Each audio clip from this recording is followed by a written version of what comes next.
Hey folks, welcome back to another Fall Obsession podcast episode. My name is Sam Thrash and I'm your show host over here at Fall Obsession. Appreciate you guys tuning in as always. This week is a very rich conversation, is the best way that I can describe it. John Stallone and Mike Costello from HOWL for Wildlife join me as our guests this week, and we dive hot and heavy into a lot of different stuff when it comes to wildlife conservation, wildlife management at state and national levels, the anti-hunting community, and how hunters can best get involved to help preserve hunting for the future. This is a very important topic, a very important podcast in my mind, and I encourage everybody to leave that play button going at this point and let this one run, even if it's in the background. This is one that every hunter who cares about hunting and the future of hunting should listen to, in my opinion. Um, because it's not just awareness about the stuff that's going on. There's also an importance to how we, as everyday hunters, no matter where you're from or what you hunt, how we can best represent hunting, advocate for hunting, and educate either not necessarily anti-hunters, but just the uneducated people, the people who don't know anything about hunting, who may never be hunters, one day in the future, but who have a voice at the table, especially as you start seeing more things becoming, ballot issues, such as what's going on in Colorado right now. So I'm not going to get off on a tangent or anything here in the intro. I'll save it for the podcast, but I really appreciate you guys listening to this, and this is an important one. So please keep it going.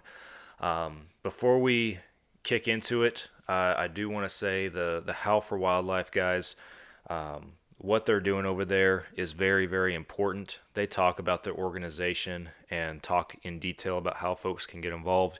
I'll say briefly right here, if you guys haven't already, or if you can, maybe even while you're listening to this podcast, go to their website, howlforwildlife.org, and check out everything they got going on there. And you guys can see all of the different agenda items and things going on across the country that they are getting involved in, that they are representing us as hunters in.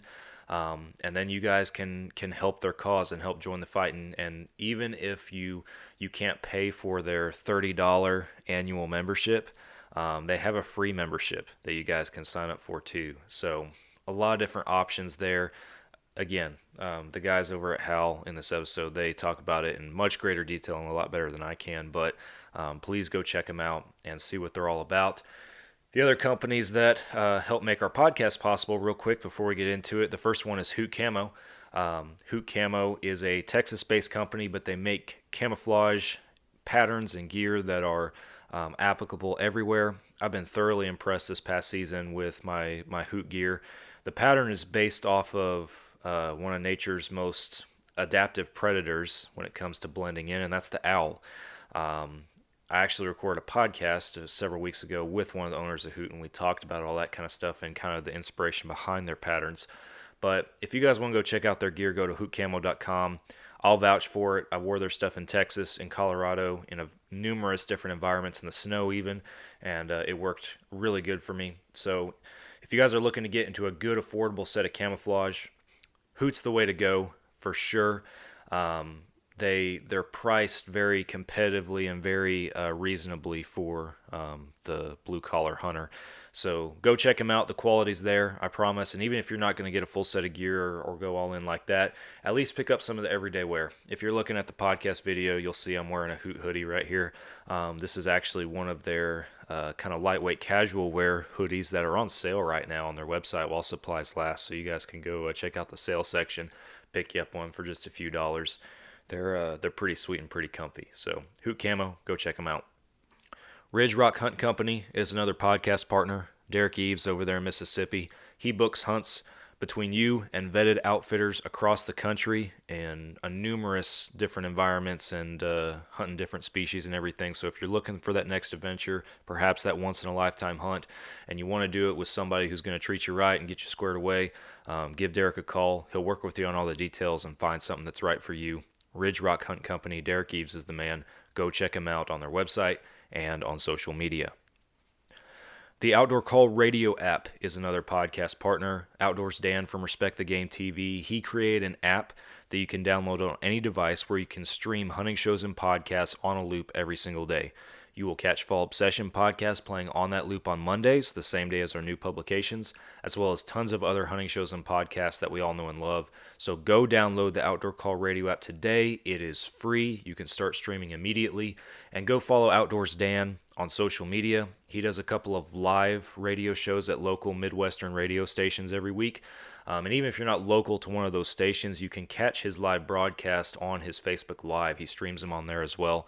So go download the Outdoor Call Radio app and go follow Outdoors Dan on social media. Last but not least, thank you guys as always for listening to this podcast, and I always appreciate your support of Fall Obsession. Go to fallobsession.com. That's the website where all of our content streams through. We're not only a hunting and outdoor media production company that's active on all the major social media platforms, but we also have hunting shows, this podcast, a ton of other different kind of stuff that we produce, and it all filters through that website, so you guys can go check us out. And I'm also going to encourage you guys to go follow us on our censorship-free platforms. Go Wild is one of them. That's a social media network specifically for hunters and outdoorsmen. And then Carbon TV is the other platform where you can find several different Fall Obsession produced shows, such as Texas Dirt and Midwest Mindset, as well as a couple of our different podcast series, this Fall Obsession podcast being the big one, and then our staff-inspired podcast, Couch Chats, streams on there as well. So make sure that you guys are supporting Fall Obsession. Hit that follow and subscribe button wherever you can and show us your love that way. If you want to pick up a hat or a shirt, you can go to fallobsession.com and do that. And if you're interested in partnering on this podcast with your own hunting or outdoor organization, go to fallobsession.com/podcast, and there's a form on there that'll put you guys in contact with our team. All right, we're heading over to the episode and our conversation with Mike and John from HOWL for Wildlife. You guys are listening to another Fall Obsession podcast. Oh, you got her, dude. She's down. Let's go. Dude, I just shot a deer of a lifetime. Freaking smoked him. One with nature, and if you're a believer, one with God. Definitely gets your heart pumping. Boy, you are in trouble.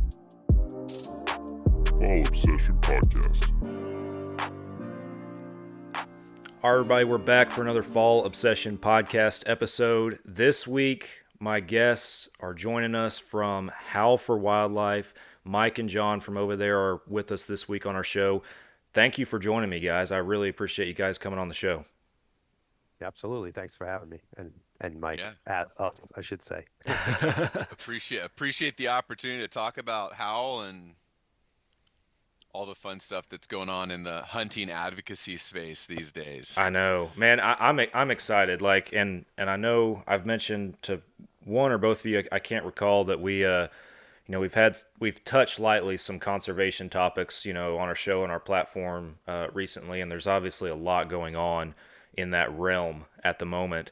But I'm super excited to really dive in hot and heavy for you guys on this one. And I think a great way just to break the ice and kick things off is not just, I want you guys to tell us about HOWL and tell us about, what you guys are doing over there, because y'all are making a splash. Like, at least I'll speak for myself on my social medias and stuff like that. Like, more of the podcasts you guys are doing with various platforms are popping up, more stuff on social media is popping up. And I think, and I'll turn it over to y'all and let y'all talk about it, but I think that there's some awareness being generated that, people might have not been aware of before, and a lot of that's thanks to you guys. But I want to turn that over to you and let y'all talk about what you're doing over there at HOWL. Right. You want to take this, Mike, or do you want me to take it? No. Okay. You lead, and I'll fill in any gaps. Sure. It's a big landscape. Yeah. Well, I mean, that's because HOWL, we're doing so many different things. We're wearing so many different hats. Um, the mainstay of what we do is we connect hunters to the decision makers on policy that affects wildlife management, conservation issues, and the ability to hunt and fish or the opportunity to hunt and fish.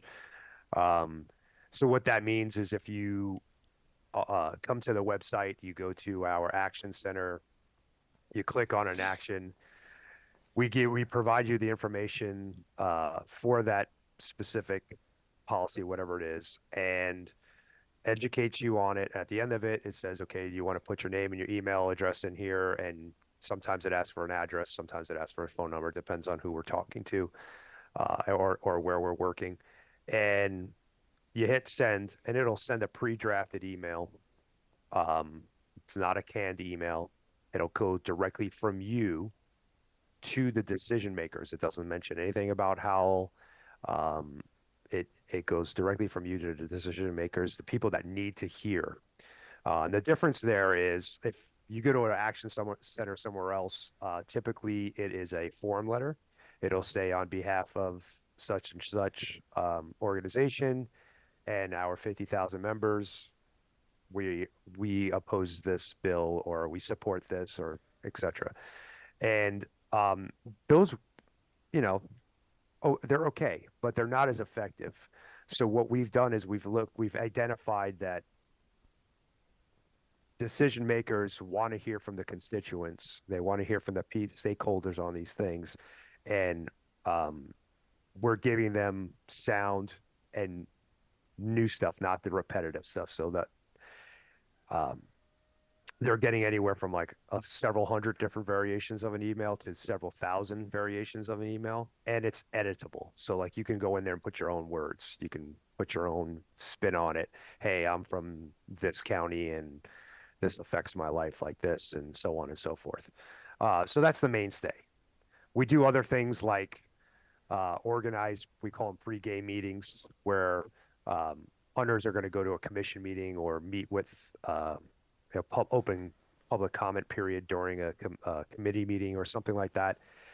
We hold a meeting, we give the information, we tell you how the meetings run, we tell you how to present, not how to, but how you'd want to present yourself. We give you talking points, and that way when you go to that meeting, you're better armed to be effective. And that's been super positive. We've had a lot of excellent feedback from the people putting those meetings on, like commissioners and so on and so forth, saying, hey, we've never seen so many hunters show up. It's always been, very skewed one way. It's always been anti-hunters showing up here and yada, yada, yada. Then one guy in the back, yelling about his rights. And now you guys are coming with an educated and well thought out argument. Then we're talking to the non-hunting public. That's that there's 5% anti-hunting, 5% hunting, and there's 90% of us in the middle. And we are pioneering outreach programs that are speaking to those people that are in the middle, because we found that what they're being marketed to right now is propaganda from anti-hunting. Anti-hunting's been doing an excellent job since way before we were kids, and in speaking to that middle ground and giving them their side, which is, we all know, filled with lies. And Mike could attest to this. He was on a live call today, which I'm sure he'll get into. They talk about all these different lies, and they paint you in this very unsavory picture. Like the idea of what a hunter is this, bloodthirsty, guy that just lops off heads and leaves meat out in the woods and, doesn't care about wildlife and so on and so forth. And you and I know that, and your listeners know that can be further from the truth. Right. So, we're doing things to change that, to get people to see the truth behind what conservation is, what hunting is, the intrinsic values of hunting, what hunting means to people, the food, the camaraderie, all these things that come out of it. And another big thing that Hal is doing, and Mike's actually heavy in on this, and we could talk specifically about Colorado right now, but we act as a conduit for boots on the ground organizations to drive public and national awareness and to drive funding towards things that we can't physically get involved in.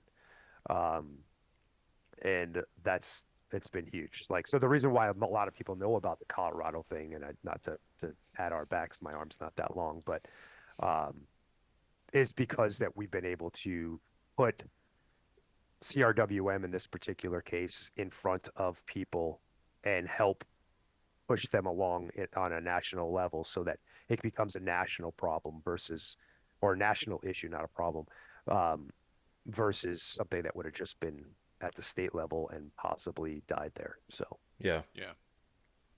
I think that's about as all encompassing as I can. I mean, there's so many other little things that we're looking at, from education, hunter's ed stuff to R3 stuff and all kinds of little knick-knacky things that we're constantly, anything that's going to promote hunting in a positive way is kind of, we've dipped our toe in it at some point.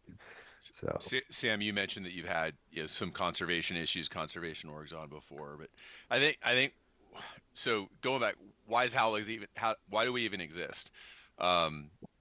Largely, HOWL was born out of the 2 consecutive attacks on bear hunting in California back in 2021 and 2022, when the Humane Society literally walked legislation into a senator's office and convinced that senator or their staff that this is a good political football to pick up, that they would be, politically they would benefit by picking this issue up, that there's not an appetite for bear hunting in California. And so while these national anti-hunting orgs put a lot of propaganda rhetoric out in front of the consumer, the voter, they also put the same rhetoric and lies in front of politicians, and they'll go in with a very polished communications deck about why they think that this is a political win for them. When that attack on bear hunting in California first came through, Charles, founder of HOWL, spun up a change.org initiative petition, which got like 25 or 30,000 people clicking on it saying that we support bear hunting in California in the first week. And at the same time, there was hundreds, if not thousands, of calls and outreach directly to that senator's office. He set off a tidal wave of support for bear hunting that nobody knew existed, and he pulled that legislation out, removed it, and walked it back with less than 10 days. Yeah. So that was an amazing win. And most people, when they saw that, were like, "Oh, California's done. Like, you guys are never going to be able to win this." And so we won there, and it kind of sparked the idea that we, as a hunting community, actually do have a voice if we put it together, and if we use it collectively, and we direct it at the point that has the ability to change the outcome.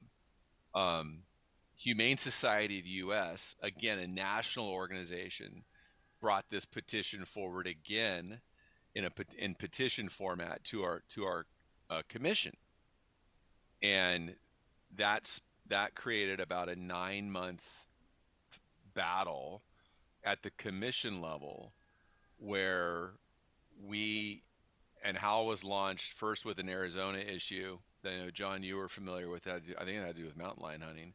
mm-hmm. And then the bear issue here in California. HOWL was launched in the last 3 months of that campaign to win and keep the bear hunting in California. And the magic happens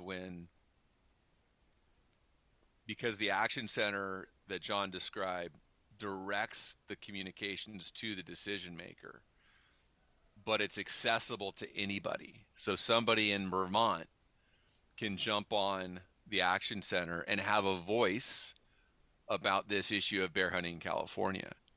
And so where historically, RMEF, mule deer, wild sheep, they all do phenomenal work that's species specific. And to varying degrees, they will work outside of that species for habitat or wildlife or hunting issues. But they're very species specific and they're very good at what they do. Our goal is to stitch the entire hunting community together nationwide. Doesn't matter if you're a trapper, a bow hunter, a long range rifle shooter, a trad bow hunter, turkey hunter, waterfowl, across all species, all method of take, and all geographies, so that we can pull our voices together and support each other.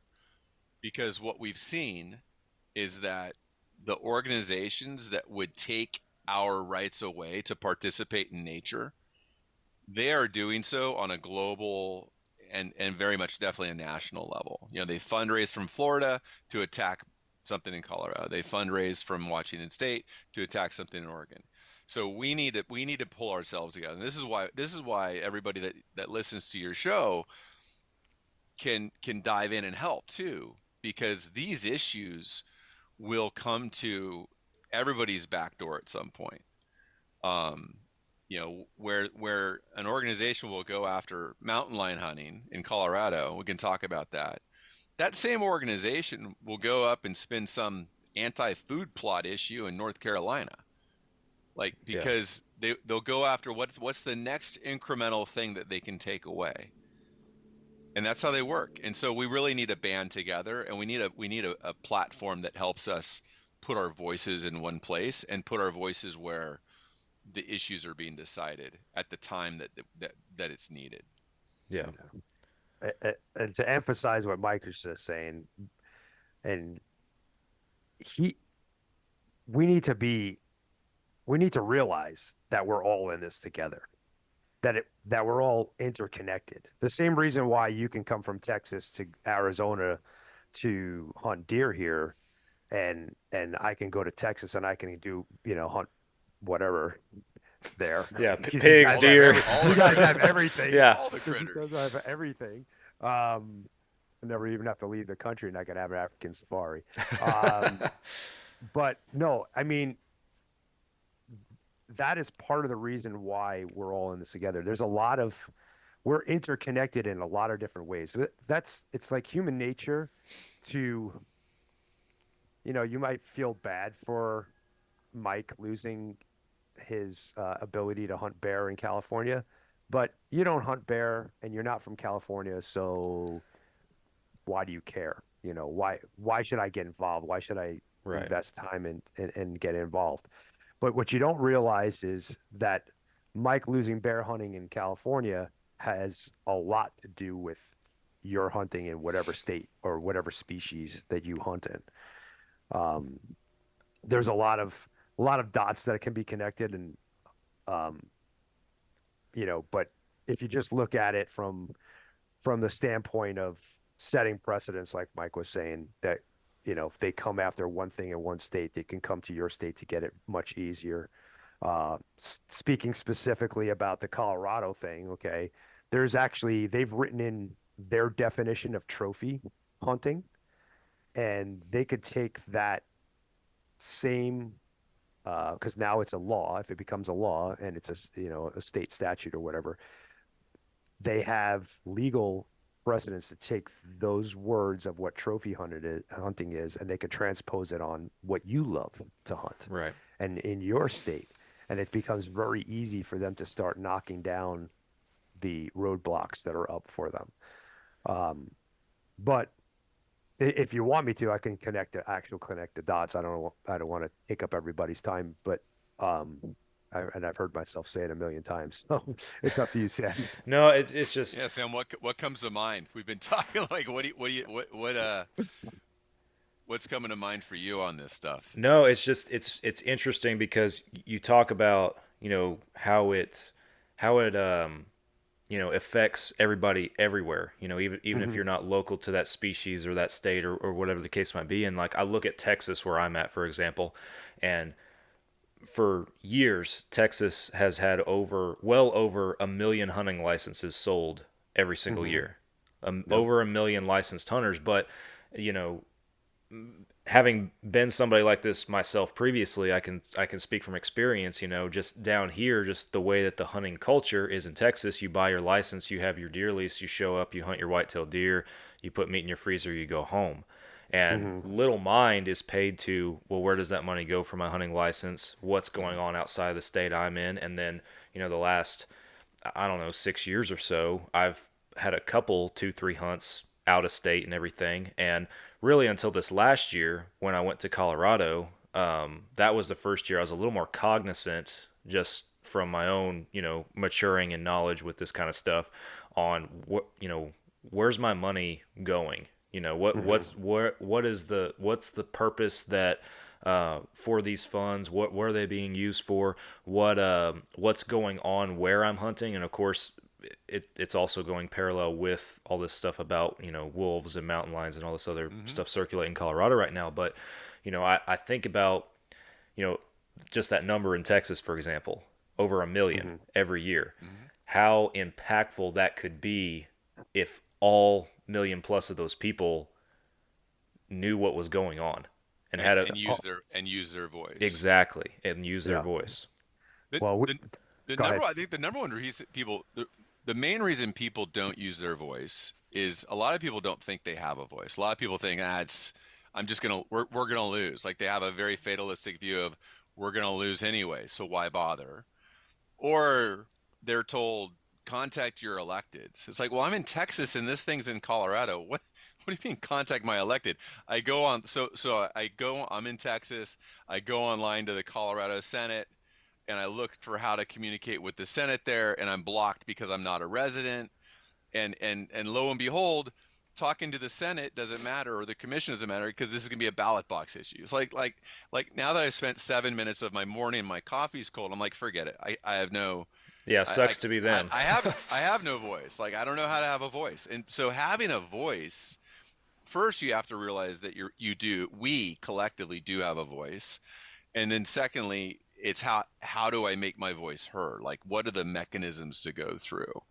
And so like with our action center, if it's at a commission level, we have that dialed in. If it's at a Senate committee or a assembly committee or something like that, legislative, we have that figured out.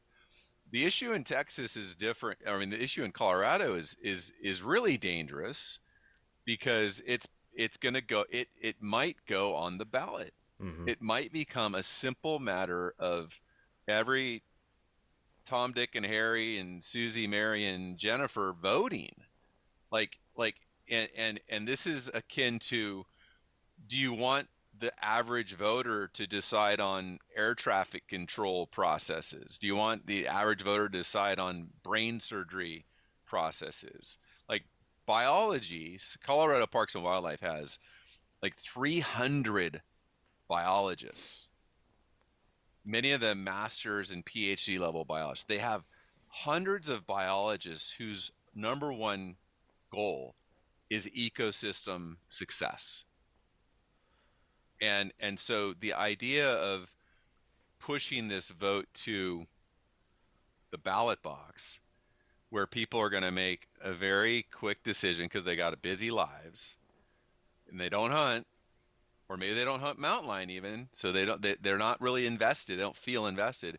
They're going to make a very quick decision based on a picture and a headline. Right. And so and unfortunately, the anti-hunting industry has been refining its communications techniques and been feeding communications that are really against our involvement in ecology. They've been feeding that into the common culture for decades. And so we have to combat that. John mentioned how HOWL is working on developing communication campaigns to the non-hunter, Right. and not to recruit them to be hunters, but just to recruit and build relevance to where people relate to the reason why hunting is actually good for wildlife. Yeah. Yeah. But we do have a voice. It's just it's been hard to know how to exercise that voice, Well, it's especially if it's something's out of our state. it's almost. I mean, the cards, unfortunately, are seemingly stacked against you in a sense, and I don't want to be repetitive of what y'all shared on another show, but John, you sent me another podcast that y'all done previously, in preparation for this episode. And I recall from that you talking about how it is so easy for the anti-hunting world to push, you know, their agenda, whereas it's a constant uphill battle that the pro hunting or the conservation community are having to advocate for because we have to frame it in a way that is appealing, for lack of a better term, I guess. Well, for one, they have a much easier job than we do. Right. Okay. I mean, just simply put, they could put up a picture of a bloody that dead animal, okay, and they can spin that in any way, shape, or form.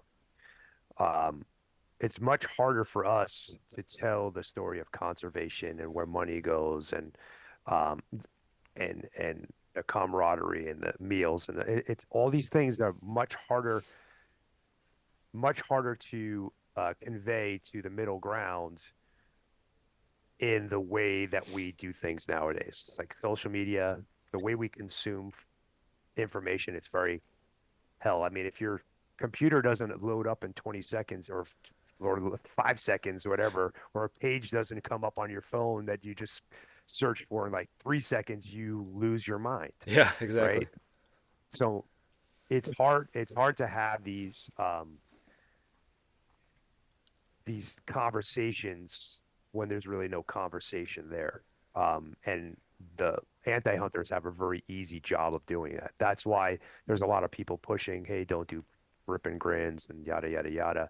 I don't necessarily believe in that because we've been, painting drawings and on caves for, millennia, about hunters and their success Right. and so on and so forth. I don't think that's something that we should give up. But I do think if you're going to do stuff like that, you have to do your best to tell the whole story of what you have to show the meals, you have to show the scenery, you have to show the camaraderie you had and give a really good story and good caption. Now, is there ways to extrapolate stuff to use it or weaponize it against you? Yes, there still is, they can always take things out of context but at least you're not making their job easy and Right. you're putting out good information. Um, and the this actually I wanted to say something earlier when Mike was talking about it goes hand in hand when we were in Utah, we were engaging with the Uber drivers when we go out to dinner or whatever. And pretty much every Uber driver we spoke to didn't know that we had to get tags, didn't know that most states had lotteries in the West, didn't know that about hunter's ed, didn't know that we ate the meat. So there's like all these things that hunters take for granted that non-hunters don't know about. So if they don't know about all these little things and they see, you know, the image of Elmer Fudd or whatever, it's much easier for them to kind of go that route. Like the other part about it is hunters are hunters, right? We want to hunt. We're doing this. Our passion is hunting. We want to go out and be successful, and we spend a lot of time and energy doing that. Conservation is a secondary thing to us in a way. And advocacy is not even in our minds. Okay. So the anti-hunters, think about how much passion and effort you put into hunting. Their passion is stopping you. Advocacy. They're putting everything in. They put everything in advocacy. Lawyers and communication people. Yeah. That's not even biologists. They spend billions of dollars on attorneys It's all and about communication and PR. Yeah, exactly. So that's why it seemingly feels like an uphill battle because I mean, in a sense, it is, but it's not one that we should be defeatists about. We can win, and we have many, many times. One thing people don't realize is that at the conservation table, hunters and anglers are still the largest stakeholder. Okay, even though we're not the biggest population, it's because it's a user pay system, and because money makes the world go round, we have the biggest voice. Yeah. So you'll see anti-hunting is constantly trying to chip away at that voice.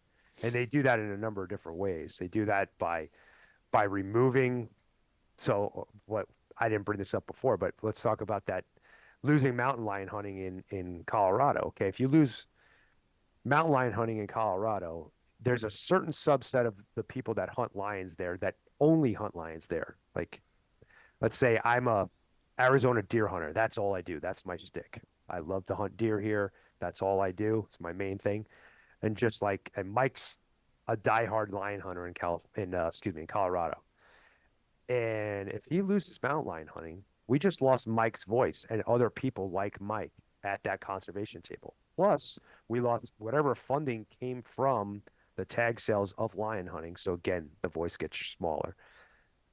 And if you look at it federally, okay, Pittman Robertson, okay, we all pay into that by purchasing ammo and firearms and archery equipment and so on and so forth. So Mike only owns archery and firearm equipment because he lion hunts. Now he no longer lion hunts, so he's mountain biking now, and he doesn't need these things anymore. So he's no longer purchasing those things that fund PR funding.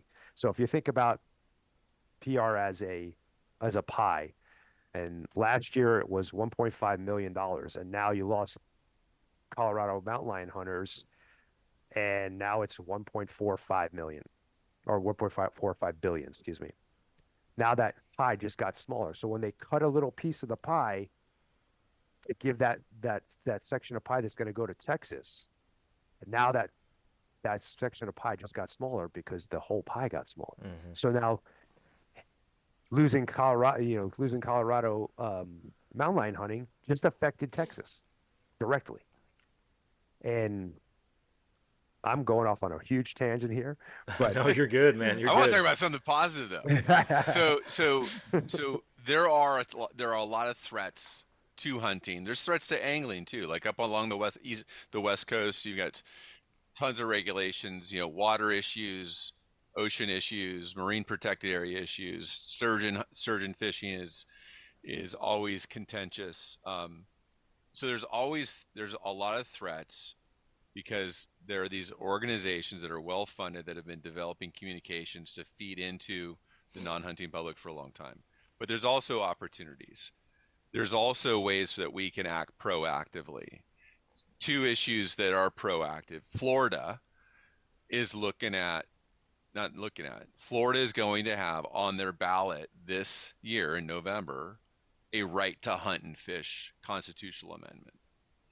And there's a lot of different ways that the right to hunt and fish constitutional amendments are expressed in different states. Some of them are just, wildlife management should happen through the commission, so it can't be done through voters directly.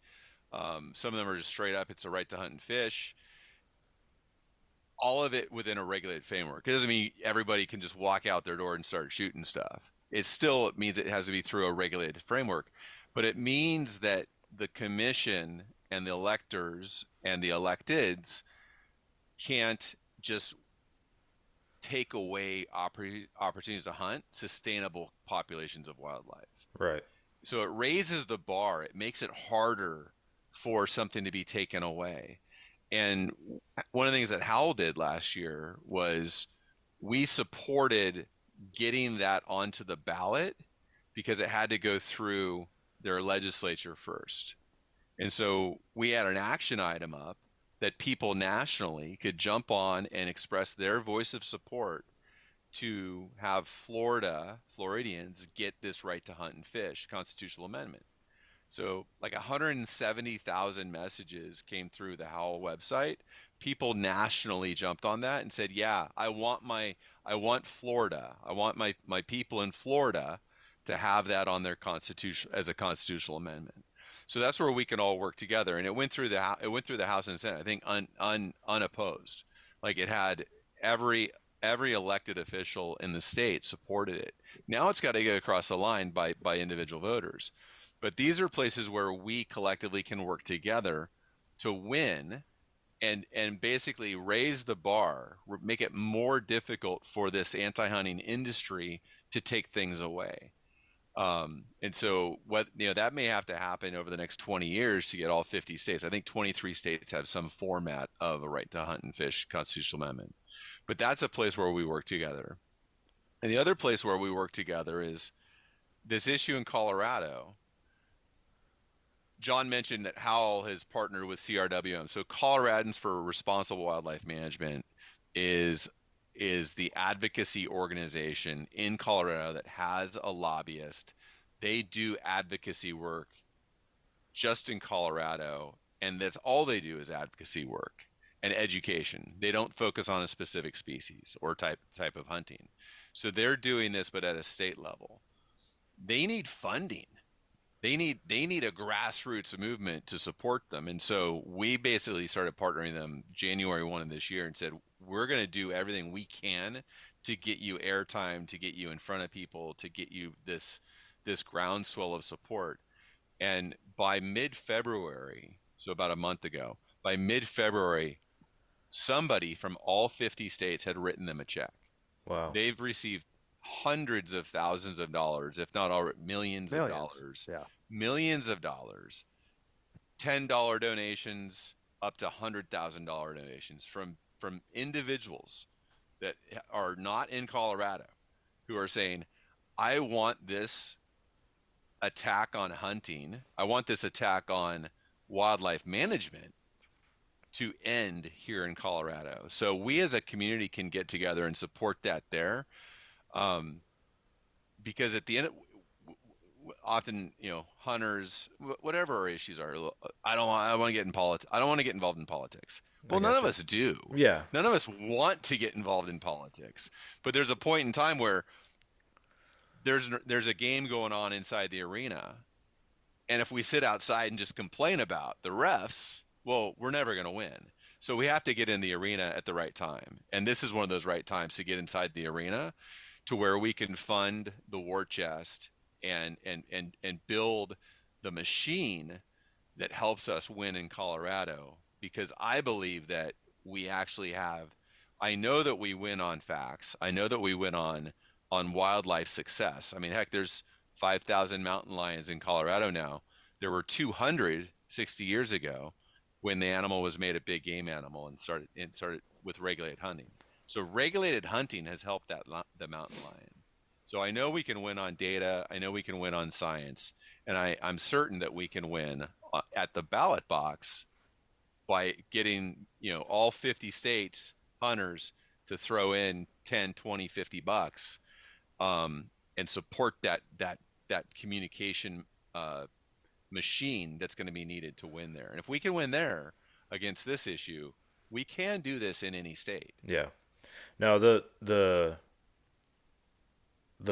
science is always going to be in favor, I feel like, of the hunting community. It's a safe estimate, in my opinion. The anti-hunting community, and as y'all have hit pretty well, it tugs on either the emotions or the lack of education of the your everyday Joe, and then and that's all they have. If you can push the science, if you can push the factual information and that kind of stuff, what you guys are doing, that's where you win. That's and again, I as I mentioned at the beginning, I'm seeing just in my own little bubble of where I exist and where the people that I interact with or follow, awareness is going up for sure.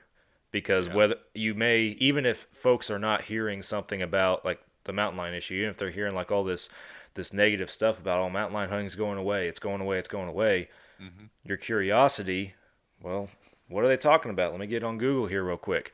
And then that's when I feel like organizations like y'all or Colorado's for Responsible Wildlife Management are starting to pop up and that kind of stuff. And that's where, yes, the educational piece, whether it's this issue or any issue, is vital, because the mountain lion hunting or the wolf issue, whatever, to your point, as y'all have said before, it may not be something that folks are interested in or directly impacts them, but the longer effects down the line of, over the counter tags being reduced, whatever that looks like, or just the Hmm. general number of tags in general being reduced because populations are suffering, all this other stuff, folks have to see the bigger picture in Oh in yeah. this kind of stuff. If you look at the here and now, it's you're I You don't want to just be I you don't just had that podcast where you talked about the Colorado draw and yeah. applying and holding. Do I hold points or do I go hunt? And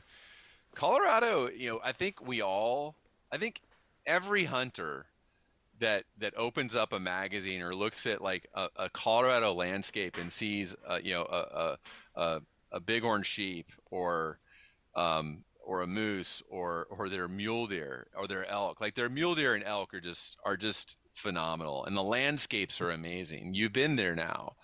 I think we are all Colorado hunters at some point, Yes. whether it's in our dreams, past, present, or future. Like we are all like it strikes a chord for all of us. And so with that regard, it makes sense for all of us to support what's happening there. But the other thing is it's not, and this is where it's not just lion hunting. This is where hunting is wildlife management. Hunting is the number one mechanism we have in every state for wildlife management. Yes. Like if you take away I wish I was me, but collectively 500 or so mountain lions are taken off the landscape through hunting in Colorado each year. 500 is a small number, but there's about a population of about 5,000, so roughly 10% take. If you stop hunting mountain lions in Colorado, that population will potentially double in 5 years. You got 2,500 lions that aren't being taken off, and you've got that many more breeding males and females on the Right. landscape. So, say we go from 25,000, say we just add 3,000. We have 3,000. We get to 8,000 in 5 years. That's 3,000 more mountain lions on the landscape 5 years from now that are each accountable for 30 to 40 deer a year. So we all want to go hunt mule deer That's in Colorado. 120,000 Yeah, deer, by the way. Yeah. a year, like 4 or 5 years from now, that's 120,000 mule deer A that year. are dying every single year to feed those mountain lions. And lions do lions do lion things. Like Yep. you can't fault them for killing for mule deer, you know. And so what happens in 4 or 5 years as a mule deer hunter? Well, my tag allocations just got cut. My point threshold to get into a zone I want to hunt in just went up. Like, and now fewer people are buying tags. Fewer people are going in the draw. The money funding, the economic system that supports CPW starts to dwindle further. Not just because the mountain lion issue, but then the ripple effects of the mule deer, number of elk calves that are taken. So there's a kind of the ripple effects of removing a major management tool such as hunting from the landscape is negative and detrimental to all the wildlife on the landscape. Um, for Right. us to win this issue and with the mountain lion ballot initiative, for us to win that issue, the communications that we have to have and the conversation we have to have with the non-hunting public to win is the same dialogue we need to have with them about wolf management. So it's not like November 6th, whether win or lose, or we've blown through all our powder and there's nothing more to talk about. Everything we talk about between now and that vote affects how we steer proactively, how we steer wolf management in Colorado, because that's not a decided issue yet. Yeah. Yeah. The so to Mike's point, the anti-hunters know that hunting is used as a management tool, and they're purposely they go after the apex predator for a number of different reasons. One, because politically they know that it's an easier target, especially bears. Bears are the most anthropomorphized animal out there with teddy bears and so on and so forth. Um, they know that it's politically easier, but they also know if they put more apex predators on the landscape, that it's going to remove hunters by proxy because of what Mike just said. It's going to reduce the number. If there's less deer out there, there's less need for hunters to take the surplus of deer. We're used as a management tool. We don't look at hunting. A lot of us think it's hunting is our right or whatever, but really, we're a tool used by agencies to manage herd populations.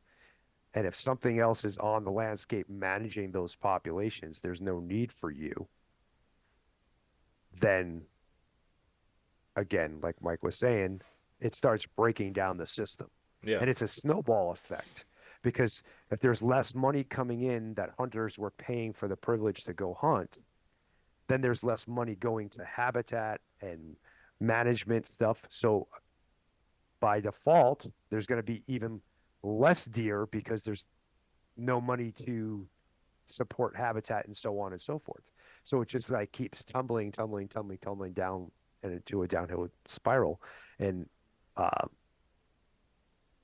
eventually you could possibly see hunting in certain states go away, that don't have giant populations. So like Arizona, we don't have a very big deer herd here. We don't have a big deer herd here at all. It wouldn't take a whole lot to tip the scales to a place where hunting would be very, very limited. I'm not saying it's going to go away completely, but to be very, very limited. Yeah. If you look at a place like Nevada where they give like no tags at all, I mean, you could potentially see something go away completely there. I mean, that's one of the mindsets that we should all have when we're thinking about, oh, that doesn't affect me. Oh, I don't hunt mountain lions. I don't hunt bears. Eventually, once they get done doing all that stuff, they'll be able to come after deer and elk and things that you love. So, Yeah. And at a lower level, they trapping, none of us understand trapping. Trappers understand trapping, but trapping's so easy to go after because so few people understand it. Running hounds, so few people run hounds that a lot of us, collectively have not supported running hounds. But then you hear about like turkey populations in the southeast Yep. have started to decline. It's like, well, how much trapping of fur bearers is going on? And so like people stop putting traps out for raccoons and foxes and bobcats, and then the turkey population starts to go down. There's probably a relationship there. And so that's where HOWL advocates that all of the methods of take should be allowed, should be supported, and it should be up to the Department of Natural Resources or the Fish and Game Commission to decide when those methods of take can be deployed to drive ecosystem success and balance. But if the turkey population in a given state is on the decline because of all the small predators, but they don't have that trapping tool available to them for hunters to go out and use, their hands are tied. Trapping is definitely one of those. I don't know. It's so easily swayed. Like speaking from a hunting and outdoor media company here, we have we have content creators all over the country, and some of them are very avid and very good at trapping within their state's regulations, but we've found that we have to be extremely cautious at how we share that content because literally every single time we have in the past, we start getting messages from people who either don't understand or are opposed to it, and they see it pop up and it's an easy target all of a sudden. And are these messages coming from hunters, or are they coming from people that are kind of on the fringe just watching what you do? I would say both. Okay. We have had questions just over the years cumulatively from both. And I mean, yeah, I do my thing where, I'm like, well, who is this person? Let's, what do they look like they're a Sure. hunter? You do that when Mhm. Right. you're on the, administrative and receiving end of it. Is this my But constituent or not? yeah, exactly, exactly. But yeah, it's so easily just taken out of context and It is. It is. But but what's interesting is that you take away mountain lion hunting in Colorado. Mountain lions are still going to die. right, Like mountain lions have been, you can't hunt them in California. Mountain lions still die every year in California by paid, contracted, paid hunters who are using taxpayer dollars to kill mountain lions. So instead, we've inverted it, but the state agencies in almost every state, when they take trapping away, guess who gets to keep trapping? The state state. keeps trapping. Mhm. So the tool, so like if the tool is so bad, if it's so evil and merciless and bad, then it should be taken away from everybody. Like they shouldn't sell mouse traps at Home Depot. It's It's the same. true. Like what? Why is that mouse any any holier than a bobcat? Like they're both mammals, right? They Yeah. both Mhm. squeal and make noise and thrash around when they're trapped. So if we're gonna do this, let's be intellectually honest about it. Let's take away all the poisons from Home Depot and Lowe's. Let's take all the poisons out of the garden center. Let's take all the traps and sticky boards out if we can't trap, because at the end of the day, they're just tools. They're tools to manage the critters within our sphere, whether our sphere is our basement or the 160 acres out back. Right. And so this while the anti-hunting industry will raise the flag of victory when they take trapping away somewhere, they're leaving trapping on the table for the agency to use because they know that they can't win if they don't do that. And so animals still die in traps. It's just not an economic system where hunters, other humans, can participate voluntarily. Or And pay into. that's where yeah, and Yeah. pay to participate, whether or not they're successful. And so that's where I think we all, and I'm guilty. I'm sure 20 years ago, I probably would have voted against trapping 20 years ago. Uh, I don't know if I did or not. I don't know if it came up on a vote in California like that, but we need to be quicker to support and understand, and that then as opposed to not support when we don't understand. Yeah. I think Mike just opened the door for something that I've been wanting to say. Yeah. So, one of the things that, if not the biggest thing, I think hunters can do uh in general to help spread that messaging, help reach that middle ground, is to educate ourselves. Is to educate ourselves on what the North American model of conservation is. I'm not saying go ahead and memorize it because I couldn't even tell you the 7 tenets off the top of my head. But understand the inner workings, become a steward of hunting. Everybody wants to be a pro staff of Yeah. some company. They want to represent hunting. They want to be recognized. I'm going to dub everybody listening to this right now. You're now an ambassador of hunting. You are now a pro staff of hunting. You're a hunting ambassador. Yeah. And you got to almost formulate in your head, start thinking about what hunting means to you, okay? And how you can portray that to somebody who doesn't know what hunting is or what it does, and be able to have like a 30-second spiel about what hunting is to you. Learn that, okay? And then if you think about it, we all touch people that don't hunt on a daily basis at work, at school, in the line, getting coffee, whatever. If you have conversations, if all 16 million hunters in the United States had a conversation with 2 people a year in 10 years, if I'm doing my math right, in 10 years, we would reach everybody in the United States and they would have a better understanding of what hunting is. Now, again, Mike said it earlier, we're not trying to convert non-hunters into hunters. And if some of them do, great.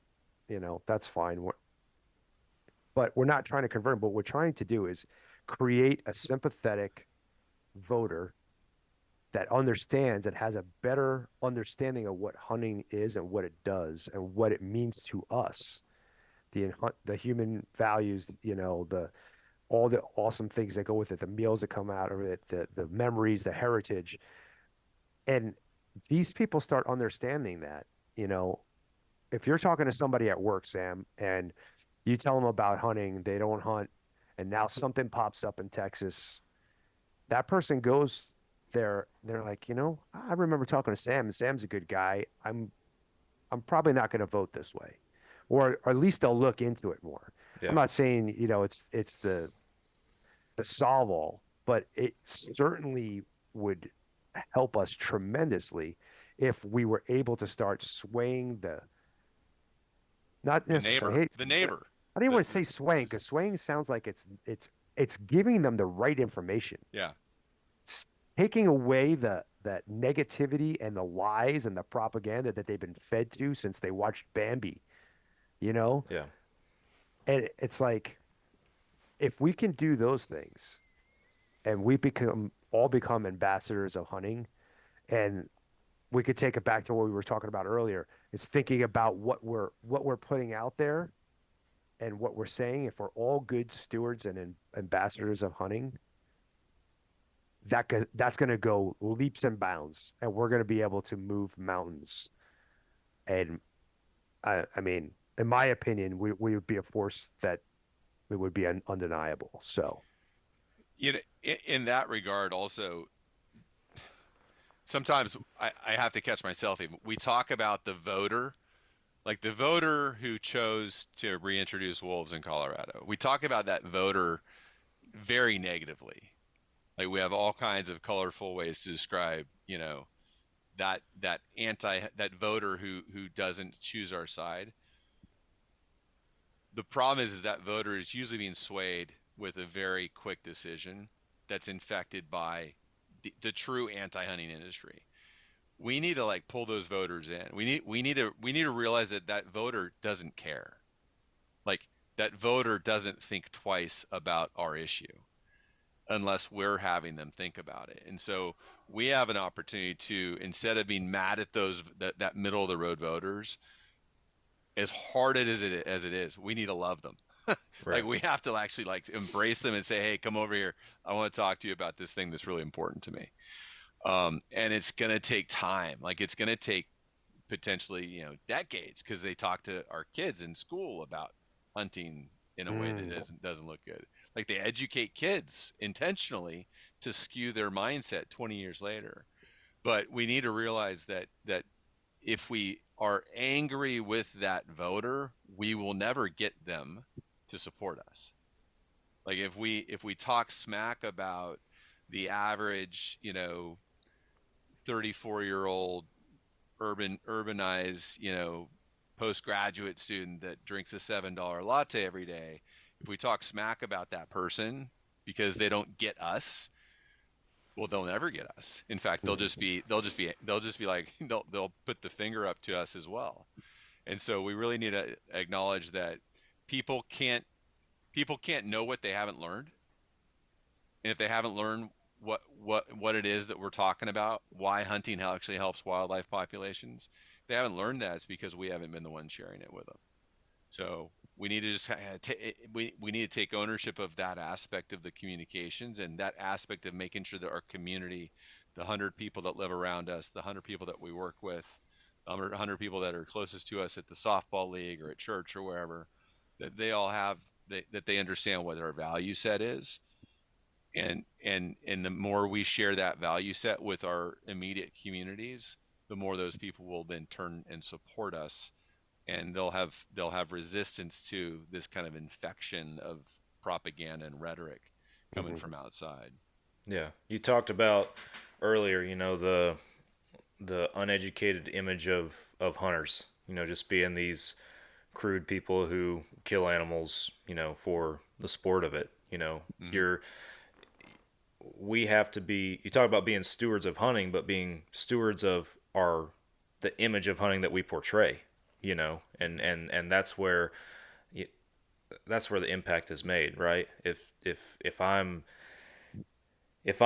talking about, just walking out there, and I have to, be mindful of your audience, but if I'm talking about walking out there and down here spotlighting coyotes or something at night, which is a completely normal thing that we do down here because it's predator control, because we got a ridiculous amount of coyotes, and as we talked about kind of in the trapping conversation, that impacts our turkey population, and it can impact our deer population, fawns and everything, and it's like, but There's purpose. Like there's yeah, actual purpose to Mhm. hunting the there's purpose coyotes. to doing. It's not just because I want to be up at midnight. But I have to be mindful as a hunter and being a steward of hunting. I have to be mindful of how I'm portraying it and whose ears my Mhm. story or whatever is falling upon, because I don't want somebody to think, well, you're just going out there and shooting wild dogs basically for the sport of it. Mhm. Not saying that I don't enjoy shooting coyotes, but it's there's a reason I'm doing it, and Mhm. that's what everybody needs to be cognizant of. And I like what you said earlier, having that 30-second spiel. I think was that you, John, that mentioned that, was Mhm. having that 30-second spiel, to portray that, because that's, I don't know, Yeah, I mean, you only get one one most of opportunity. the time. Yeah. You only get one opportunity, Mhm. and I think a lot of us don't really like. If you seriously asked yourself, "Why do I hunt?" You'd have a hard time kind of putting that into words. Um, you know, I'm definitely no wordsmith, and I probably sound like I'm an extra on a B-rated mobster movie when I talk. But um, I sat down long and hard to think about what hunting was to me. I actually wrote an article on my blog, and your listeners are more than welcome to go take a look at it, called "The Hunter's Paradox."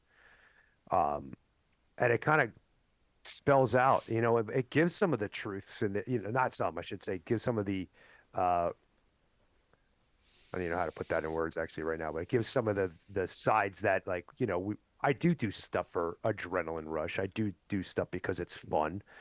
Um, but it's not the only reason why I hunt. It's not the only reason why, you know, I do what I do.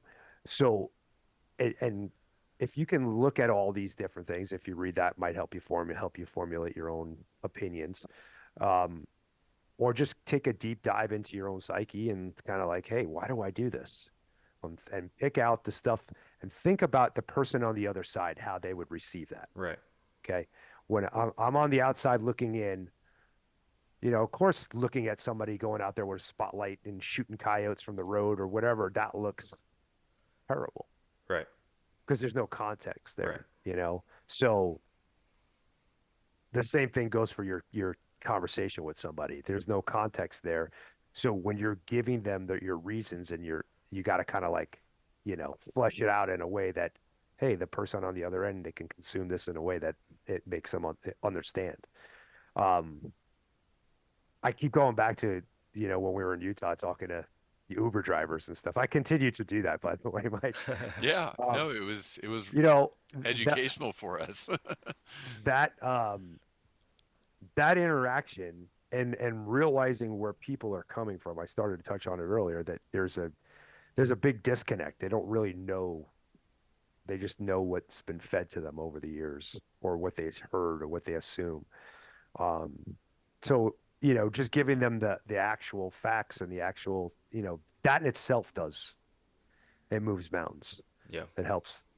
So, They also have only been fed one thing. They've only mhm. been fed one line of discussion, and from a mass media perspective, the major publications, they kind of have a blessing. The whatever the Humane Society puts out is taken as truth. Like the New York Times will just print it, like, well, the Humane Society said this. So somehow they've built up this trust in media. Um, but our like the counters to that rhetoric is often not there. And so sometimes it's as easy as us just saying, "Oh, hey, yeah, that thing, like, I get it. You love mountain lions. I love them too. Like, I love them too, man. I want lots of mountain lions on the landscape." But that thing that they said, where they said it's inedible, that's actually a lie, because I know these 7 people here that eat mountain lion. Yeah. Like they love mountain lions. They hunt them, and they love seeing them on the landscape. But when they take one, they actually eat the meat. So why is that organization lying to you? Like like we just need to introduce the other side sometimes. We don't even have to convince them. Like if people just understood that there's an industry that exists to steer their opinions. Like why does that industry exist? What's really going on here? And if they're so righteous in their initiative, why do they have to start with lies? Like Right.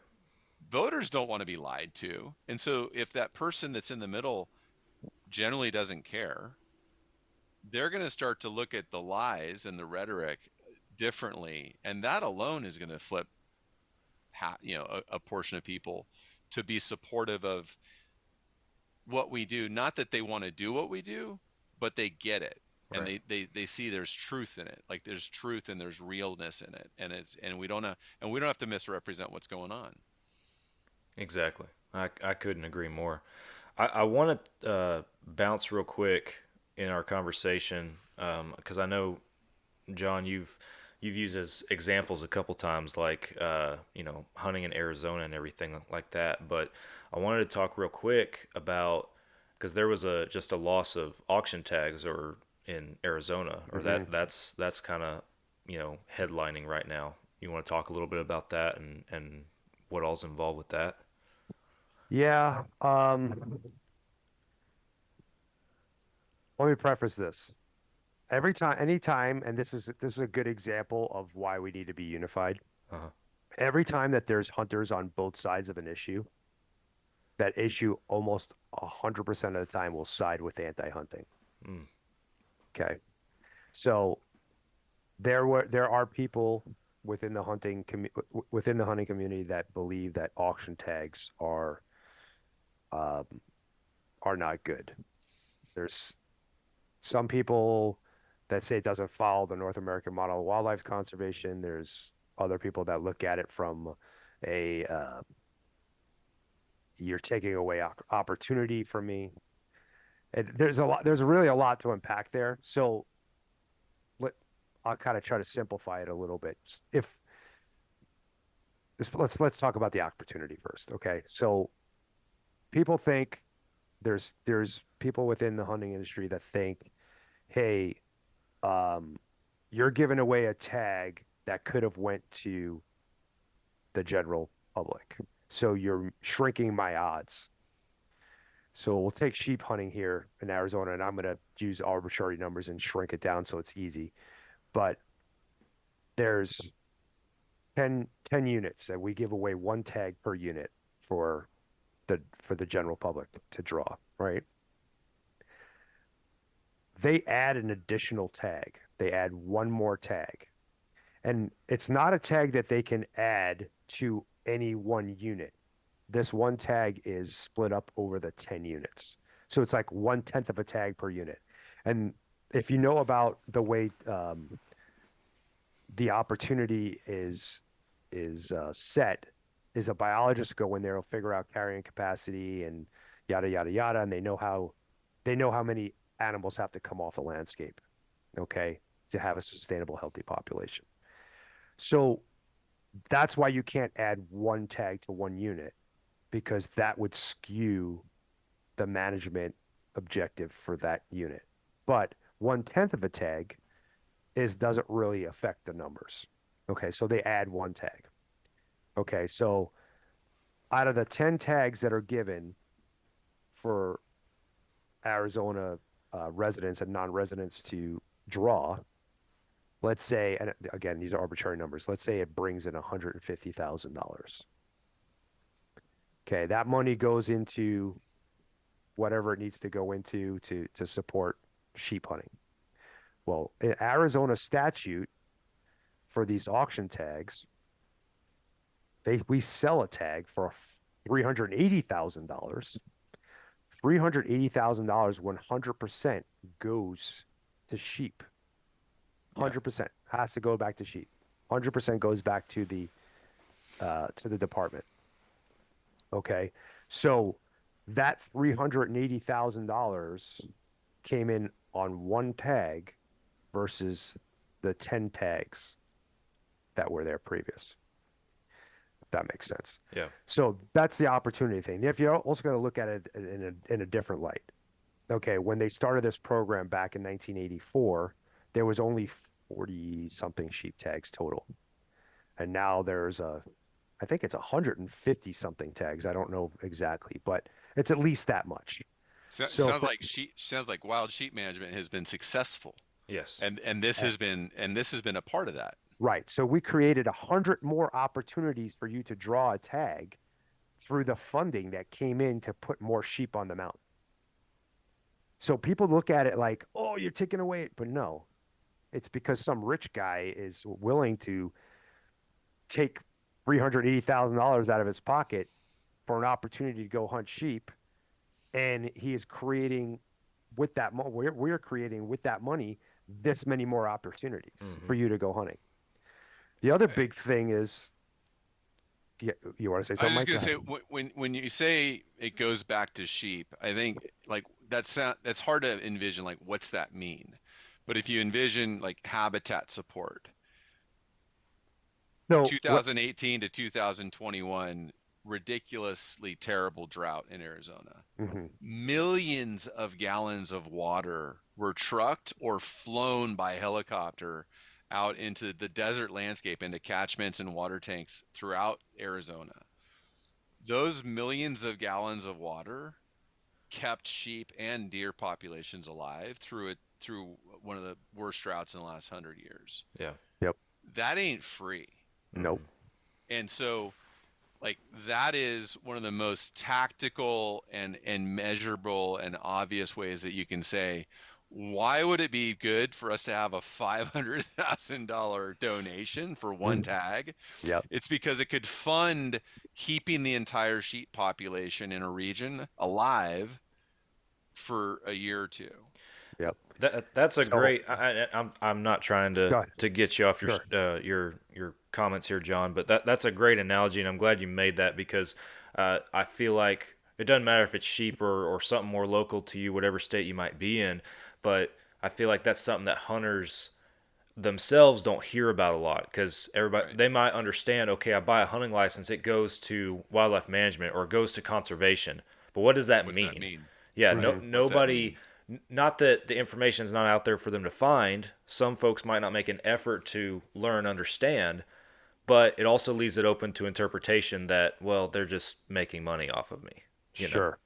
Yeah. So Anyway, that's sorry. the other thing. The other thing is the skepticism of where the money goes. Right.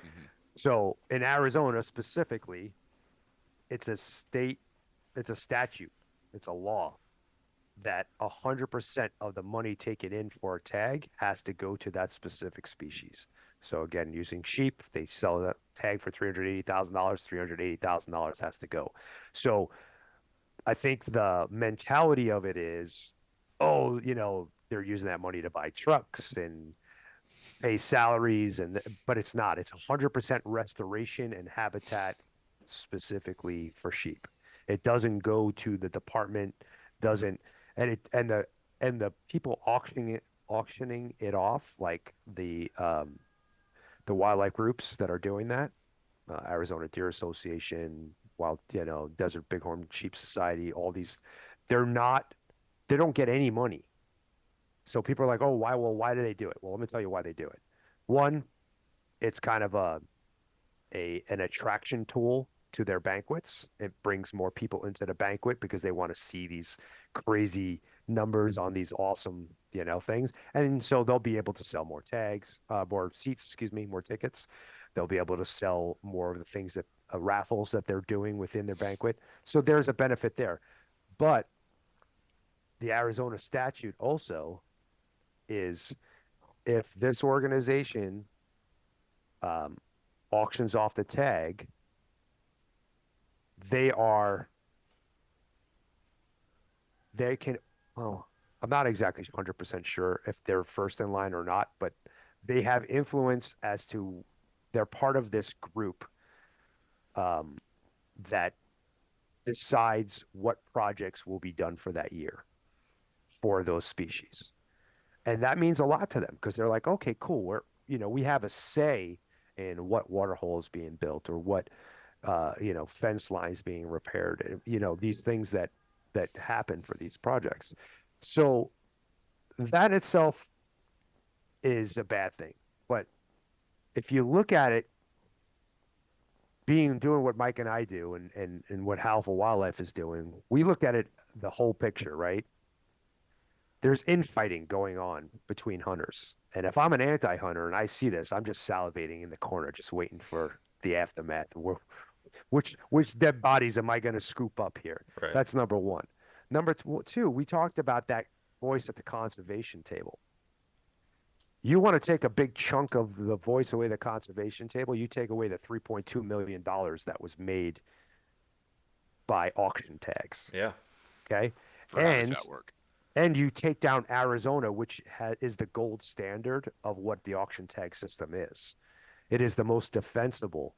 There is no money that deviates from it. There's no, we already talked about all this. It's the most defensible. You take it away from Arizona, how quickly do you think the other states are going to lose it? And now we're not just talking about $3.2 million. Now you're talking about, I don't know how many states have auction tags off the top of my head, but you're talking about tens to 15s and 20s and millions of dollars. Yes.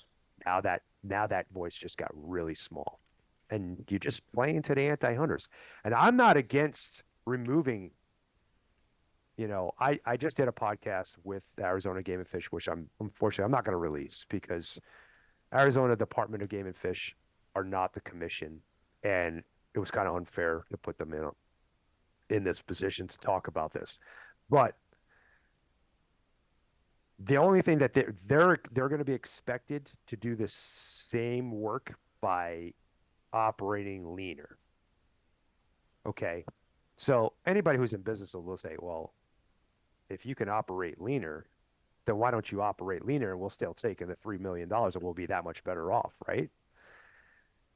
Where HOWL for Wildlife was upset or why we were promoting the keeping of it was there was no plan in place to replace it. And you don't remove this wildly successful program until you have a suitable replacement. If you have a suitable replacement, then sure, present it to us. We'll present it to everybody. We'll let people make their decision, or we might even get involved. We'll let you guys do your thing. But there was no plan to replace the auction tag funding mechanism at all. There's some ideas, none of which are equal. Yeah, they're not equal, and I can just imagine the small number of the hunting community that was griping about these rich people that can come in and hunt. They're gonna be equally pissed, more pissed when their tag prices all go up $25 a tag and their license goes up $35. Yeah. And this $3.2 million is backfilled, by the small change that we spend on hunting opportunity, because that's gonna go up. The other bizarre thing is, like, do you side with the football team when you go to the stadium and the stadium's a mess and they got ragged old uniforms that look like crap, like, and the bathrooms were always dirty? Or do you side with the team that has, like, everything's shiny and clean and they got crisp uniforms and the bathrooms are clean? Like, this thing where people bitch, like, oh, they're just going to buy more trucks. It's like, wildlife, like, do you want game or they're like, oh, there's not enough wardens, there's no enforcement, but we don't want them to have more trucks. It's like, Right. Yeah. like, what do you want? Like, It's do you like- want to pay for a system that's top notch and working? I realize everything run by government sucks. Like, I'll say that everything run by government doesn't run as efficiently as you want it to. But there's a point in time where, like, if you want wardens out there enforcing the rules, they need trucks. If you want habitat work being done by actual biologists that have a degree in ecosystem management, and you want them out there doing the work amongst the thorns and the cactus and the scorpions, that costs money. Right. Like, exactly. that stuff costs money. So you got to be willing to pay. So either Jimmy John is going to spend $1 million on a mule deer tag, or I'm going to spend 50. All of us are going to spend more money on our license. It all costs money. Like we can't have it. What's the saying? Like that's why we can't have nice things. Like Yeah. we can't have it both ways. This stuff can't be free and good. So like we got to be willing to pay, or we got to be willing to embrace somebody else that will pay and thank them for it. Yeah, Exactly. and you look at any one issue too. Colorado, Arizona, pick a state. You somebody from down here in Texas might look at Colorado or Arizona and be like, well, I'm not going there yet. Mm-hmm. Hmm. Yeah. But you got to think, if your plan is to go on that what you would call a once in a lifetime hunt, 5, Mm-hmm. 10 years from now, whatever it might be, well, not just the repercussions from population tag availability and stuff like that, but yeah, as y'all have just talked about the financial side of this, how much more is my tag going to cost in 5 years if these issues aren't addressed now? So Yeah, you've already seen it. yeah. Uh, Wyoming, Montana, for sure. I know those two. They've increased their elk tag by a significant number. It's almost $2,000 for an elk tag. Yeah. It's $1,900 in Wyoming. You know, at some point, it's going to become financially prohibitive to do any of those things. And Yeah. so, But it's a limited resource. Like it's a recurring, sustainable. It is sustainable, and there's a supply and demand aspect of it, and there's a need to protect habitat and support habitat. I mean, there's a lot of things at play, and there's weather. Last year, a lot of the western states herds got just crushed by the worst winter in a century or something like that. So there's just a lot of real factors here. I think what John said is most important is that there was no plan in place to backfill this funding mechanism, and that kind of looks shady. It's like how did the commission come to a decision, a 4-1 decision, so quickly, with no other commission meetings where it was discussed at length, and no backfill plan in place? Like to me, that's bad management, and or there's decisions being made in the background, the back room that we right. don't know about, which isn't how any of us want our wildlife management decisions to be made. And it's also where, like, we fear Washington State, their commission. I will regularly accuse their commission of having backroom dealings with the anti-hunting industry. It's like, so the last thing I want is a commission that I have a lot of respect for, which is the Arizona and how they manage wildlife. The last thing I want is that commission to be doing things in the back room. Yeah. Because if the anti-hunters are doing it and we're going to call them out, then we don't want our own internal leaders Mhm. operating that way. Exactly. So yeah, it's definitely frustrating. It'll be interesting to see where that money comes from, Yeah. if And at all. they might have a great plan. They might come up with a great plan. It's going to force them to. So I don't know. Hopefully they come up with some. I know there were some talks. So Arizona does this special draw for a handful of tags. Like they're kind of work like the raffle tags in a way. Um, there's some talk about them going there. They might go strictly all to raffle, which I I don't see from an economic standpoint how that would even come close to matching. But um, hey, I mean, what's done is done now. At this point, they'll have to figure it out. But They can reverse it though, and this is something that Hal talks about a lot. The commission, while they made this decision, they can reverse it tomorrow. Whereas if this was done by the legislature, mhm, by electeds, or by ballot box biology, those decisions, whether they're made by the ballot box or by legislation, are a lot harder to reverse. Uh-huh. And that's one reason why you'll always hear us talk about the decisions need to be made at the commission level. They usually take the longest to be made, but they're the fastest to be reversed if new data comes up. Yeah. Whereas if it's through the ballot box biology or if it's through the legislature, they happen too fast. They happen without good data and science informing them, and they're almost impossible to reverse. So, I mean, who knows? This commission could decide a year from now that they didn't have a plan and they're going to go back to what was working so well. Are there ways? Technically, Are there technically ways they could. that I know, whether it's through an organization like yours or other means, are there ways in instances like this, auction tags going away, that the everyday hunter in Arizona can, I don't know, have an impact on that? Let's talk a little bit specifically about people, and it kind of segues into the final point that I at least have in my notes here for our conversation, and that is, um, you talked briefly about it kind of at the beginning when y'all were talking about what y'all do, but how people can specifically get involved and make that impact. Showing up works. Showing up at a commission meeting, and most of them are on Zoom now as well. It does take time.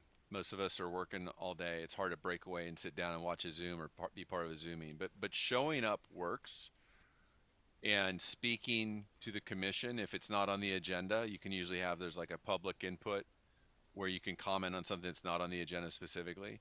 Showing up and having a voice about issues in front of the commission works. Then the other side of it is writing to your commission. If something's not on the agenda, you can write to them, you can email them. And when something is a live issue, like somebody brought forth a petition has to be received and at least looked at the commission level. Typically doesn't have to be considered beyond that, but it has to be at least received and acknowledged. And once something's on the agenda to be received and acknowledged, public input is available there too. So something could be put in a petition format, submitted, and if it got traction, that's something where HOWL could put an action up and say, okay, everybody, let's dive in here and have our voice. But showing up at a commission meeting through Zoom or in person and speaking for 90 seconds about your position on something and why you believe that way has a tremendous impact. Yeah. And phone calls too. Mm-hmm. Yeah. Gotcha. Yep.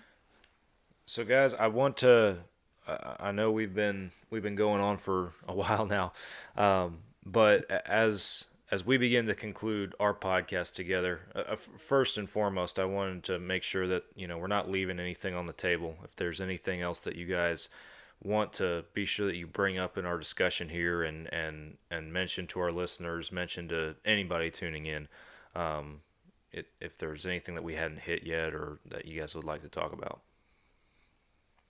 No, I think HOWL memberships. Absolutely. HOWL memberships. HOWL membership. Yeah. Test drive the Action Center. Go to the Action Center, test drive it, use it for free, and then become a member. Yep. And John's got the whole list. John's got a pitch on. We've got some cool membership opportunities and incentives right now. Yeah, like Mike said, we have a way for you to dip your toes in the water and test it. And we're the only organization that I know of that offers a free membership. So you can get on there, become a free member, just to test things out. But ultimately, we would love you to become a full member and either purchase our $30 a year membership. Helps us keep the lights on. This is not a cheap endeavor, unfortunately. Absolutely not. And, but we have a really cool hunt giveaway right now. And we have this $100 membership, and it's a 1 in 500 chance to win a guided mule deer hunt in South Dakota with myself and Charles. It's actually the ranch that I've been guiding on for the last 7 years, and I outfit there. The hunt is going to be filmed, meals, lodging, taxidermies included. It's a fantastic hunt. It's a great experience, and it's probably, if not the best, one of the best odds to winning a $14,000 hunt.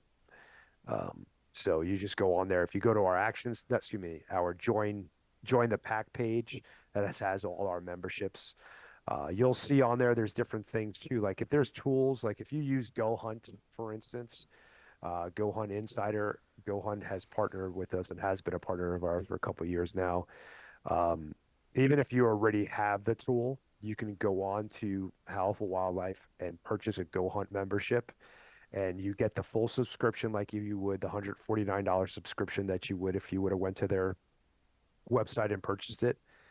But they give us 50%, actually 60% of the total amount of that comes back to Howl. So if your CPA is good, he can get you that. If she can get you back in your taxes. And but we've added some bonuses to it. You get the Howl membership, which is $30. Okay, so that gets tacked on it. You get extra 15% off to shop in the Go Hunt store. Plus, there's some extra giveaways within that membership that are provided through Go Hunt. So it's a fantastic program. You kind of behooves you if you use Go Hunt to I don't want to take money out of their pockets, but it would almost behooves you to not purchase the Howl membership. Excuse me, the Go Hunt membership through Howl. So we've done some really cool things too with like Pope and Young Club and American Bear Foundation. You know, if you're in a position you want to support these orgs, they're like Pope and Young membership is $45 if you go to directly to them. If you come to us, it's $45. But now that membership fee gets split between Howl and Pope and Young. So we've done this one because we want to show unity and the stuff that we talked about earlier in the podcast. So Pope and Young and us and American Bear Foundation, we're trying to lead from the front. We're trying to show you that we can share and we can be involved with each other, that the rest of the community can. So it's a great way to support both organizations. You get both memberships, and it saves you money. So, I think that I got everything, Mike. Yeah, howlforwildlife.org. Join the pack for the memberships. The Action Center is really easy to find. I think it says Take Action.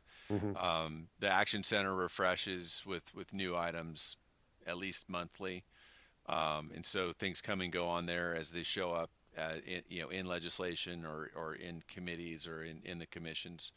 And once you've taken action with us, you can click to receive updates. And so we send an update about monthly about kind of hot topic issues and how to get involved. So those are both key. And then the other thing, we've been talking about Colorado a lot. We're a 501c3, so we're a nonprofit organization. Donations that come to us, if we then pass them on to the Colorado CRW and Coloradans for Responsible Wildlife Management, would be very difficult to do because they are a C4. They're an advocacy organization specifically. One of the challenges that we as a community have is that all these various species orgs, mule deer, Rocky Mountain elk, NWTF, et cetera, they're all 501c3s. They can only put a small percentage of their overall budgets into direct advocacy. Right. So even your favorite species orgs can't send money to Colorado very effectively.